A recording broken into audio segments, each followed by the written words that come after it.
கர்த்தருடைய பரிசுத்த நாமத்திற்கு மகிமை உண்டாவதாக. இந்த நாளிலும் நம்ம பார்க்க இருக்கிற வேத வசனம் சங்கீதம் 139 அதனுடைய 16வது வசனம். என் கருவை உம்முடைய கண்கள் கண்டது, என் அவயவங்களில் ஒன்றாகிலும் இல்லாத போதே அவைகள் அனைத்தும் அவைகள் உருவேற்படும் நாட்களும் உமது புஸ்தகத்தில் எழுதியிருந்தது.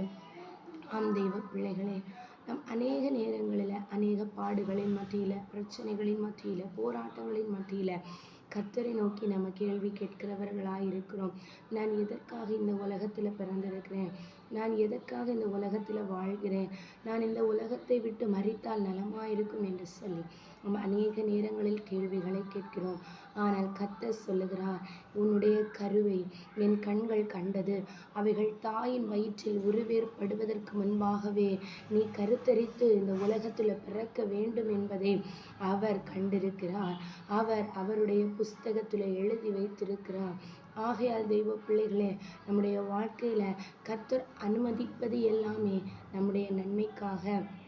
வசனம் சொல்லுகிறது, அவர் என்னை சோதித்த பின் நான் பொன்னாக விளங்குவேன். அப்போது நம்முடைய வாழ்க்கையில் சோதனைகள் வருகிறது என்றால் நாம் பொன்னாக விளங்க வேண்டும் என்பதற்காக கர்த்தர் நம்முடைய வாழ்க்கையில் பாடுகளை அனுமதிக்கிறார் என்றால் நாம் பொன்னாக விளங்க வேண்டும் என்பதற்காக.